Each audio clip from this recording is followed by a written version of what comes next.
Le dollar américain, le fameux DXY, a-t-il terminé son rebond sur le marché des changes? Vous savez, ce rebond qui a eu lieu du début du mois de janvier à la fin du mois d'avril. Point technique sur le cours de l'euro-dollar, le cours de l'USD-Yen et le cours du GBP-USD.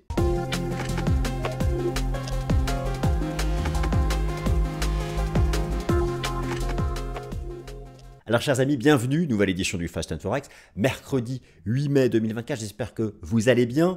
Écoutez chers amis, j'ai envie de traiter avec vous ce sujet du dollar US parce qu'il a fermement rebondi. Vous le savez, j'en parle chaque mercredi, il est leader depuis le début de l'année sur ce qu'on appelle le Forex ou, pour parler français, marché d'échange flottant. Bon voilà, celui qui a démarré dans les années 70, après la fin de la convertibilité or du dollar des États-Unis.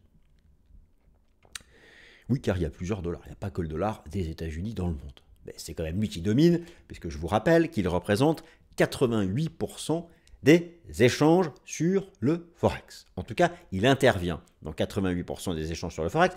Ce sont les chiffres de la Banque des règlements internationaux, la BRI, ce qu'on appelle la banque centrale des banques centrales. Oui, donc, je m'adresse ici à ceux qui font du trading sur le Forex et à ceux qui tradent les paires en dollars. Effectivement, vous avez relevé, depuis maintenant environ une semaine, un fort recul de l'USD-Yen. Alors, moi, ma stratégie à l'époque avait été invalidée par le débordement des 152 yens. J'avais été très transparent sur ce sujet. Voilà que le USD-Yen est monté à 160, mais qu'il a depuis pris une claque, puisqu'il a pris 800 pips de baisse dans la figure, pour une raison par contre bien documentée, enfin bien documentée officiellement. En tout cas, nous en connaissons la raison, mais elle sera bien documentée bientôt, à savoir l'intervention directe des autorités japonaises. Elles le menaçaient. Mais elles ont eu du mal en fait à se mettre en face d'une macro qui soutenait le dollar US, et il a fallu attendre un emballement à 160 yens pour qu'elles agissent, et qu'elles créent un drop de 160 à 152, depuis ça rebondit. Je vais vous donner mon avis technique sur ce taux USD-Yen. Donc, oui, la vraie question est de savoir, avec ce que vous observez depuis une semaine, il y a eu un rebond du taux GBP-USD et un rebond du taux euro-dollar, l'euro-dollar depuis les 1,06. La question est de savoir, est-ce que ce dollar US il est à nouveau sous pression baissière, entre guillemets, parce que sa tendance reste haussière quand même depuis le début de l'année, mais a-t-il marqué un point haut? Alors, c'est une vraie question, parce que vous savez, en début d'année, il y avait 0%. Il y avait, oui, 0% de probabilité qu'il y ait zéro baisse de taux de la Fed. Et donc, le dollar commença l'année tout en bas, puisqu'il baissa à l'époque, fin d'année 2023, au second semestre 2023. Bon. Depuis, en lien avec les mises à jour globales macro des États-Unis d'Amérique, le dollar a rebondi. Et cette probabilité de voir la Fed réaliser zéro baisse de taux cette année est passée de 0 à plus de 22%. Voilà qui a permis au dollar de rebondir. Mais depuis la semaine dernière, des statistiques américaines sont venues montrer que le fait que la Fed ne touche pas à ces taux d'intérêt, ça fait maintenant plusieurs mois consécutifs que le taux d'intérêt des fonds fédéraux américains, le taux d'intérêt des Fed Funds, à 5,50. Cela commence à mettre la pression sur l'économie américaine. D'ailleurs, les chiffres du PIB américain au titre du premier trimestre, certes positifs, naturellement que la situation macroéconomique des États-Unis est bien meilleure que celle de l'Europe, mais ce chiffre est ressorti inférieur aux attentes. Et puis, depuis, vous avez eu la mise à jour d'indicateurs avancés, notamment dans le secteur des services, qui sonne une petite alerte, une petite alarme, une alerte orange. Attention, ça clignote, attention, plus le temps passe avec les taux d'intérêt actuels, plus cela est susceptible de mettre la pression sur les entreprises, sur les consommateurs, à mesure que ces entreprises et ces consommateurs renouvellent leur ligne de crédit, la fameuse maturité des crédits. Et nous savons que cette maturité, elle est très importante, notamment en 2025. C'est-à-dire que vous avez des entreprises qui avaient des lignes de crédit à des taux bas, ceux que nous avons connus entre 2008 et 2021, et qu'à partir de 2025, une majorité de ces crédits arrivent à échéance. Lorsqu'une entreprise arrive au bout de sa ligne de crédit, c'est le capitalisme. Elle refait un crédit. Sauf que là, les conditions ne sont pas les mêmes. Et certaines entreprises ne pourront pas préserver leur marge avec les nouvelles conditions de crédit. Et donc, vous comprenez? Donc, les indicateurs avancés commencent à envoyer des petits, tout petits, hein, n'exagérons pas, tout petits signaux d'alerte. Et la semaine dernière a été mis à jour aux États-Unis le rapport NFP, qui consiste en une série statistique sur le marché du travail aux États-Unis. Et mauvais chiffre, oui, puisqu'il y a eu moins de création d'emplois qu'attendu, 175 000 créations nettes. Alors, au-dessus de 100 000, c'est positif, ça permet d'absorber les arrivées dans la population active. Mais quand même, un chiffre au plus bas depuis le début de l'année, une hausse du taux de chômage à 3,9% de la population active, direz-vous pourquoi? Et alors, la Fed a un seuil d'alerte officiel à 4,1. Et surtout des sous-statistiques lorsqu'on décortique, lorsqu'on creuse, qui ne sont pas bonnes. Par exemple, le taux de chômage U6, qui intègre le travail à temps partiel, le travail précaire, 7,4. Et la pente commence à être sérieusement haussière. L'explosion du travail à temps partiel. Et ça, le travail à temps partiel, c'est les premiers jobs qui sautent en ralentissement économique. Donc, la Fed prend un risque qui est de maintenir encore ces taux au niveau actuel. Maintenant, la probabilité qu'elle pivote, elle est sur septembre. Elle prend le risque de venir casser ce qu'on appelle le soft landing, le ralentissement de la croissance économique US, mais encore sous contrôle. Elle prend le risque de faire ça parce qu'elle veut briser le coup à cette inflation qui est en surchauffe, alors attention, qui est en pause en fait depuis le début de l'année. Mais d'ailleurs, tous les indicateurs avancés d'inflation sont plutôt optimistes pour avril, mai, juin, donc ça on aura l'occasion d'en reparler, et notamment mercredi 15 mai, la prochaine mise à jour du CPI. Et donc voilà, le dollar est prisonnier de tout ça. Et il a reculé, depuis vendredi, il a reculé suite à cette mise à jour sur le marché du travail US. Et au final, cela a relancé donc GBP-USD, euro-dollar, alors que la BCE, elle, devrait faire sa première baisse de taux en juin, et probablement 2 à 3 de plus d'ici la fin de l'année. Par contre, au Royaume-Uni, l'inflation est encore beaucoup trop élevée. Même, je prends l'exemple de l'AUD-USD, qui est en rebond, parce que la Banque de réserve d'Australie, elle n'exclut pas même une dernière hausse de taux, car il est vrai qu'en Australie et au Royaume-Uni, les taux d'inflation sont encore autour de 4, 4,5. Donc on n'est pas à la cible. Elles ont toutes les mêmes cibles, 2, 2,5 certaines. Alors parfois c'est un range entre 2 et 3, mais voilà, c'est à peu près ça.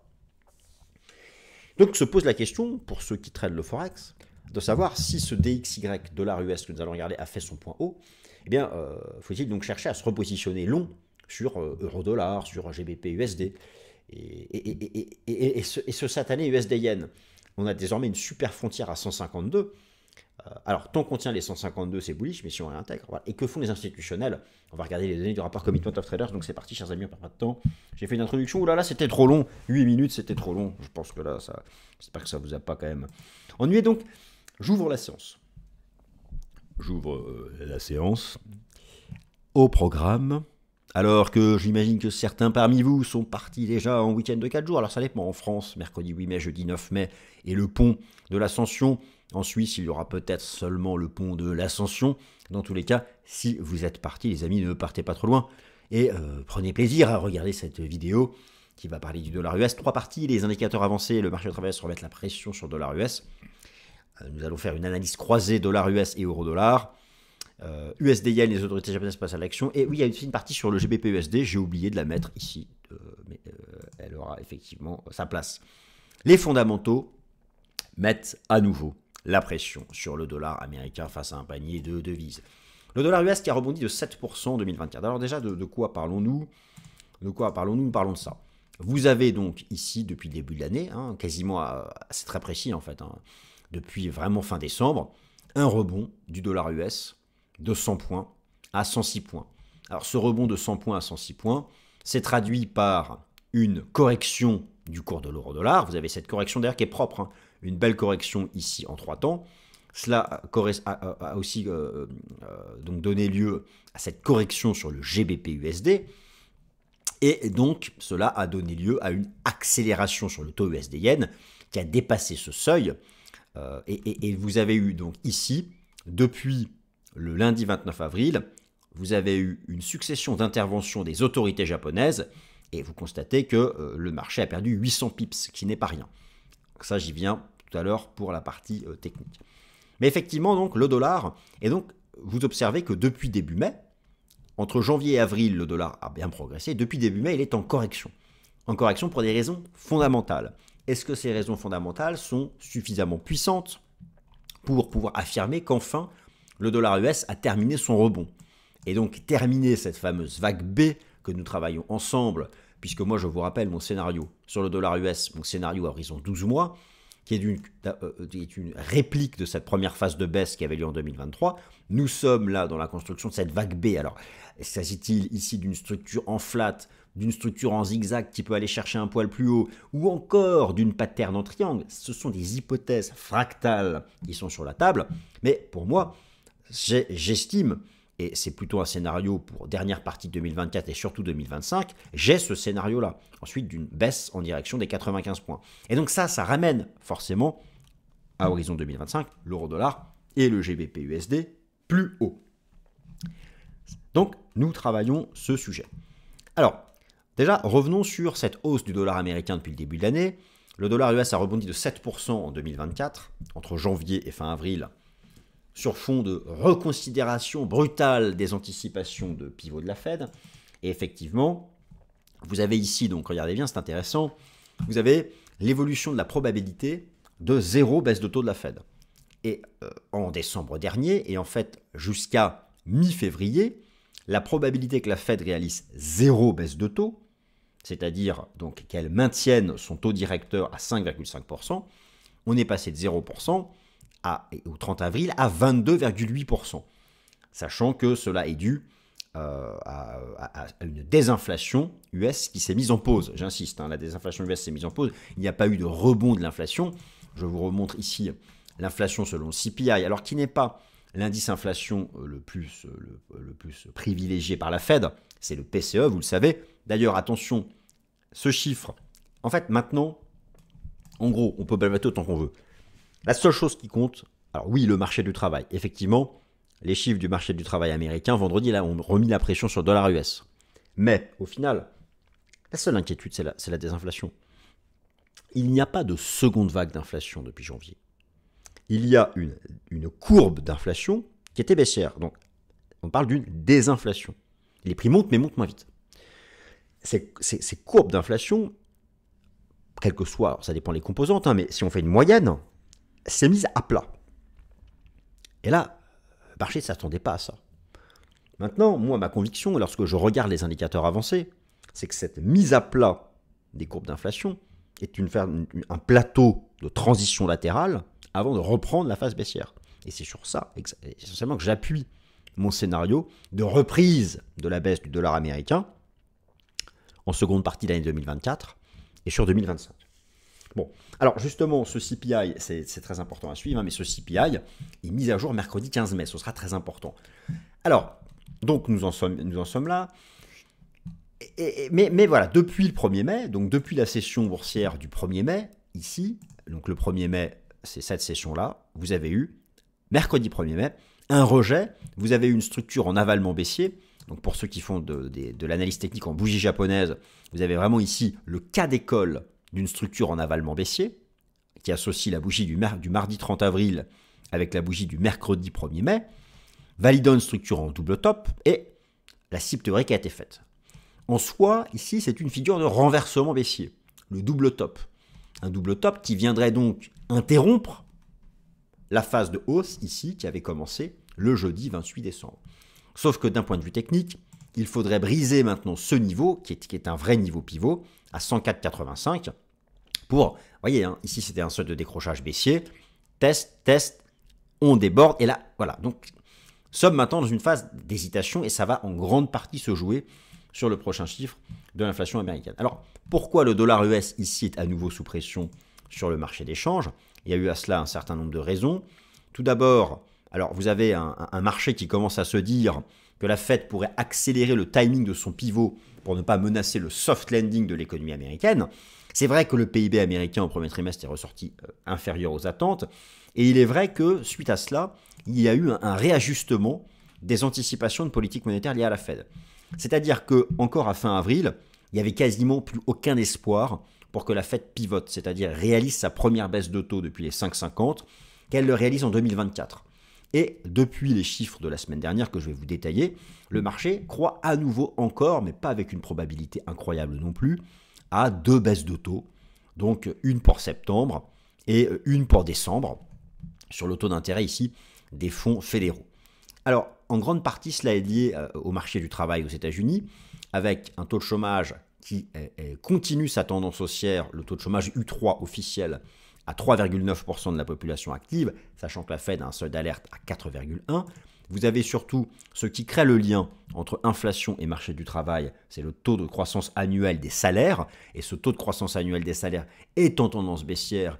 Et cette tendance baissière a été confirmée par les chiffres de vendredi dernier. Et vous avez surtout, ce qui est beaucoup plus inquiétant, une poursuite de l'explosion du travail à temps partiel. Donc vous voyez, là je suis allé dans les sous-statistiques à analyser en détail la composition de ce marché du travail aux États-Unis, et vous avez une explosion du travail à temps partiel. Et ce travail à temps partiel, vous savez très bien comme moi que en cas de ralentissement macroéconomique, les premiers jobs qui sautent, c'est ça. Ça, c'est inquiétant. Et plus inquiétant, vous avez ici le taux de chômage U6. Alors, le taux de chômage U6, qui est un gros taux de chômage US, qui prend en compte notamment le travail précaire, ou les personnes qui n'ont plus le courage de chercher un job, je veux dire, la courbe, la tendance n'est pas bonne. Et là, un nouveau plus haut à 7,4% de la population active. Et aussi quelque chose qui stresse le marché, ça a été la mise à jour vendredi dernier de l'indice. Vous savez, il y a des indicateurs avancés. Vous avez les hard data macroéconomiques, les soft data macroéconomiques. Dans les soft data macroéconomiques, on parle des indicateurs avancés. Et aux États-Unis, ce sont les statistiques PMI de l'ISM qui sont très respectées. Et là, vous avez la tendance du PMI des services aux États-Unis selon l'ISM. Là, vous aviez donc la récession de la bulle spéculative de l'Internet, la récession de la crise financière. Je vous rappelle que c'est sous 50, c'est sous le seuil des 50 que le marché passe en contraction. Là, vous avez la récession de la crise sanitaire et ce PMI des services a fait un nouveau plus bas. La tendance n'est pas bonne. Et pourquoi c'est inquiétant? Parce que l'économie américaine, c'est 80% des services. Et regardez, lorsque vous allez dans les détails, là, vous avez le rapport NFP-US en détail. Où se font les créations d'emplois? Dans quel secteur? Bien, regardez. Regardez les créations d'emplois. Elles se font dans les services. C'est ici qu'on crée les emplois. Et donc,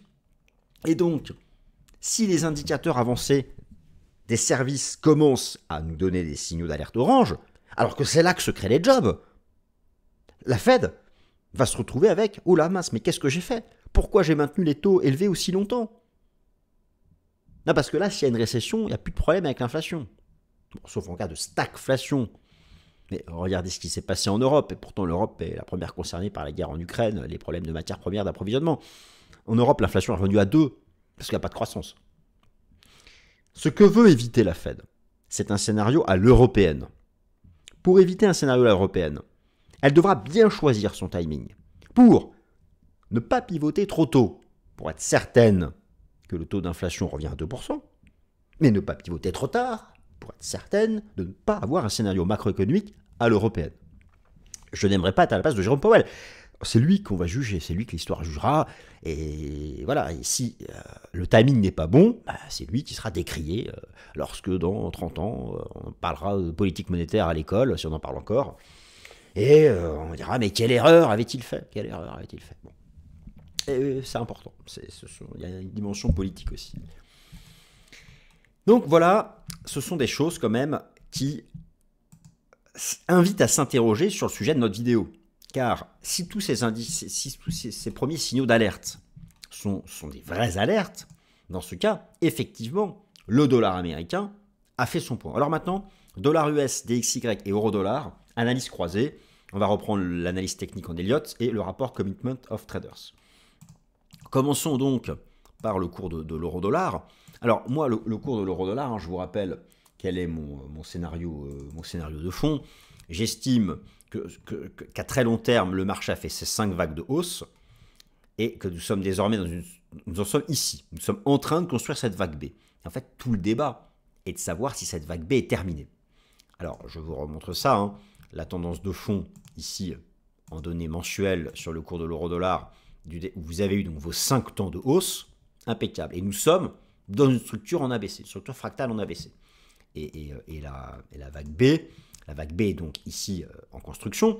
De là, il y a toujours plusieurs hypothèses en analyse fractale. Soit vous avez des structures de type triangulaire, soit vous avez des structures ici en zigzag, soit vous avez des structures en flat. Et il y a plusieurs types de flat qui sont possibles. Alors, bon, la structure en zigzag est possible, reste possible, même s'il est vrai que le récent rejet lui fait perdre en probabilité. Nous aurions eu ici, donc nous sommes en train de construire la vague B, nous aurions eu la sous-vague A, la sous-vague B, et nous serions dans la vague C. Dans ce cas, elle serait capable d'aller chercher jusqu'à 108, 109 points avant de voir la tendance baissière reprendre. L'autre hypothèse est celle d'une structure en flat régulier un peu tronqué. Bon, mais why not? Celle-là, elle peut être valable tant que le marché se maintient sous en fait le double top qui a été réalisé ici.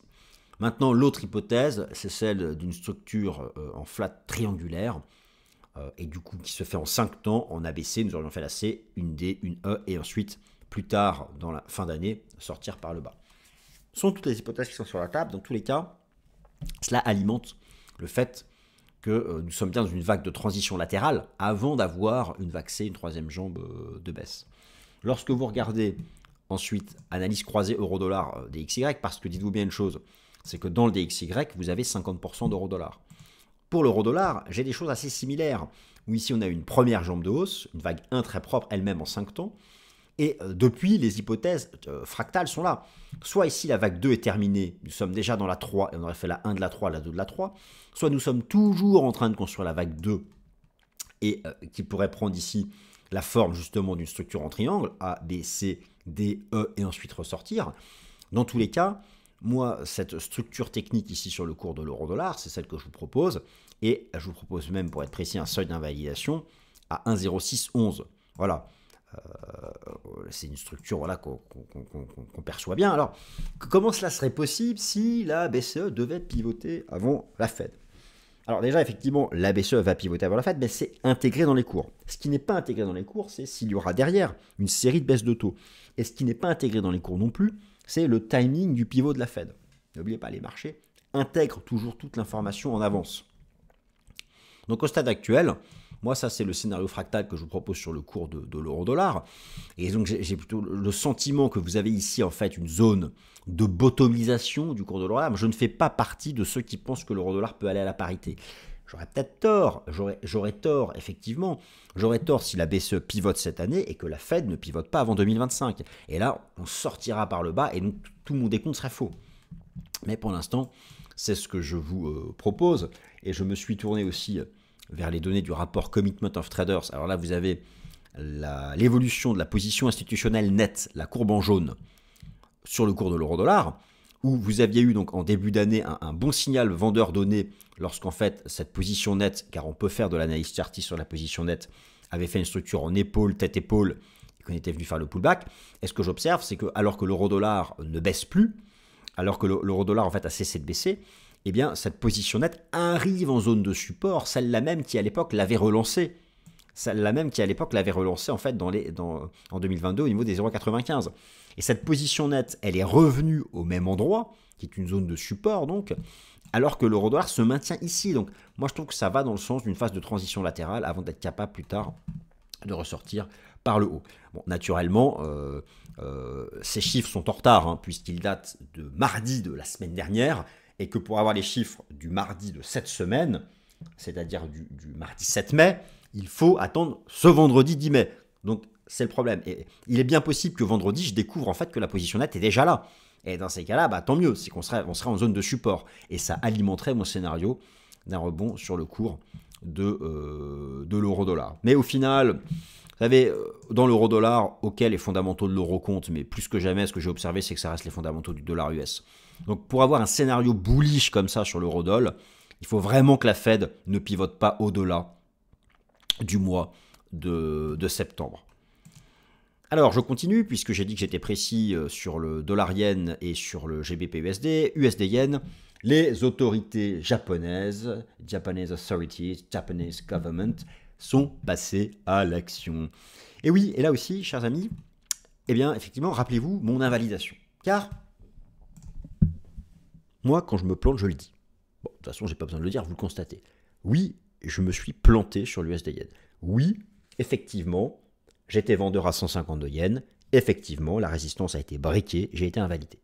Maintenant, je l'admets, mon erreur a été de surestimer l'impact de la première hausse de taux de la BOJ et surtout de croire que la Fed pivoterait trop tôt. Bon. Maintenant, systématiquement, lorsque les autorités japonaises sont passées à l'action, ça a été un point haut de moyen terme.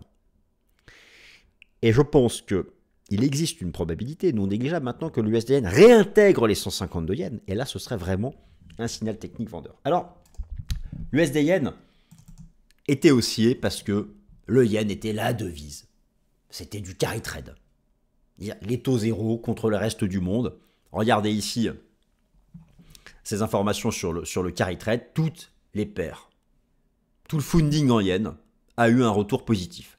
Et on emprunte en yen, ça coûte zéro, et on investit dans les pays où ça rémunère en positif. Donc le yen, pour toutes ces raisons, effectivement, était sous pression, j'ai sous-estimé ça, et donc cela a permis à l'USD-Yen de briquer les 152. Maintenant, vous avez ici, vous avez depuis une semaine quelque chose qui est significatif, qui est cette fois-ci, eh bien, vous avez ici le taux USD-Yen inversé, où vous voyez l'effet significatif des interventions récentes du gouvernement japonais, et c'est vrai que le gouvernement japonais avait menacé d'intervenir, et au final, cela se résulte par un bel avalement baissier en données hebdomadaires. La dernière fois que le gouvernement japonais est intervenu, c'était ici. Et derrière, voilà. Donc, pour l'instant, le signal short n'est pas donné. Il faudrait réintégrer les 150 yens. Mais dites-vous bien que si on réintègre à la baisse 152 yens, on ira minimum à 140. Donc moi, cette fois-ci, je ne m'avance plus, puisque j'ai eu tort, hein, je ne fais pas le malin. Mais attention, potentiellement ici une structure en V-top. Tant qu'on est au-dessus des 152 yens, oui, c'est haussier. C'est précis, regardez, hein, puisque là, regardez, on a fait une touchette. Tant qu'on est au-dessus des 150 yens, mais moi, franchement, je me dis, il y a un risque qu'on réintègre 152, et là, on ira à 146 et 140. Donc attention à ça. Alors, le GBP-USD, y a-t-il aussi sur le GBP-USD une construction technique haussière à l'image de celle de l'euro-dollar? Alors, effectivement, déjà, première chose, n'oubliez pas que le Royaume-Uni, depuis le Brexit, il est dans la panade. Vous avez ici la courbe de la core inflation selon le CPI au Royaume-Uni. Elle est quand même encore à 4,2. On est très très loin d'avoir des dispositions de régime des prix qui permettent à la très vénérable Banque d'Angleterre de pivoter. Et donc, on pourrait envisager que la Banque d'Angleterre pivote après la Fed.